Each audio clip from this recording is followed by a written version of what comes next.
Bismillahirrahmanirrahim. Assalamualaikum warahmatullahi wabarakatuh. Perkenalkan, nama saya Anggun Aulia Ibta Rizky, NIM 2021 0501 02099, kelas Perbankan Syariah C. Di sini saya akan membahas materi tentang metode analisis pembiayaan.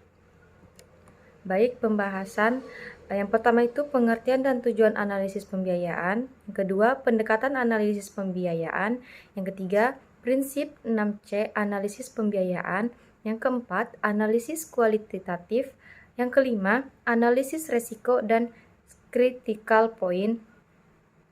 Baik, itulah ada 5 poin yang akan saya bahas. Baik, yang pertama saya akan membahas tentang pengertian dan tujuan analisis pembiayaan. Analisis pembiayaan adalah kegiatan yang menelaah aspek-aspek penting dan patut diketahui dari nasabah yang akan dibiayai bank. Tujuan analisis pembiayaan untuk memperoleh gambaran yang jelas dan sesungguhnya terhadap kondisi nasabah yang akan dibiayai. Baik, selanjutnya pendekatan analisis pembiayaan. Yang pertama, analisis kualitatif.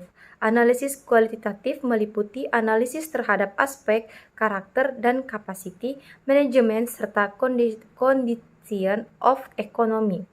Analisis yang mendalam secara kualitatif lazim dilakukan pada pembiayaan produktif.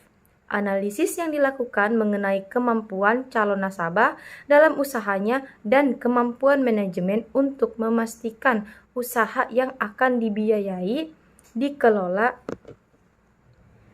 oleh barang-barang yang tepat. Baik, yang selanjutnya analisis kuantitatif.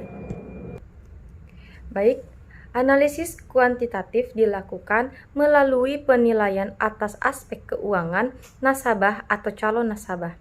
Analisis keuangan adalah peranan penting dan menjadi titik berat dalam analisis pembiayaan. Penilaian terhadap aspek keuangan untuk menilai kelayakan suatu proposal pembiayaan meliputi laporan neraca, laporan laba rugi, laporan arukas, dan laporan perubahan ekuitas. Minimal untuk 3 periode akuntansi terakhir. Baik, selanjutnya prinsip 6C analisis pembiayaan. Ada beberapa prinsip dasar yang diperlukan sebelum memutuskan permohonan yang perlu diajukan oleh nasabah. Salah satunya adalah prinsip 6C. Yang pertama itu karakter permohonan pembiayaan. Yang kedua kapasiti atau kemampuan pemohon pembiayaan. Yang ketiga kapasital atau modal yang dimiliki pemohon pembiayaan. Yang keempat kolateral atau kelayakan jaminan yang diberikan pemohon pembiayaan. Yang keempat yang kelima condition of economy atau kondisi ekonomi yang berhubungan dengan pemohonan pembiayaan. Yang terakhir constraint atau kondisi arus kas. Baik, selanjutnya materi tentang analisis kualitatif. Analisis kualitatif meliputi analisis terhadap aspek karakter dan kapasiti manajemen serta condition of economy. Beberapa aspek yang dianalisis pada analisis kualitas meliputi aspek manajemen, aspek teknis, produktif, aspek pemasaran, aspek legal, aspek makroekonomi.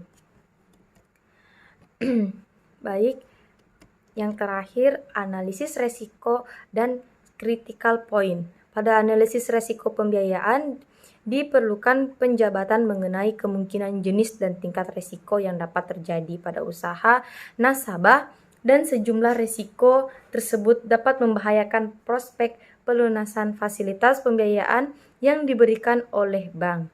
Jenis risikonya yaitu yang pertama risiko makro berkaitan dengan hal menurunnya daya beli konsumen, berkurangnya anggaran pemerintah, gejolak valuta asing.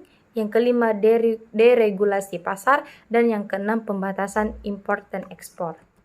Baik, sekian itulah sedikit materi yang saya bawakan. Kurang dan lebihnya mohon dimaafkan. Wassalamualaikum warahmatullahi wabarakatuh.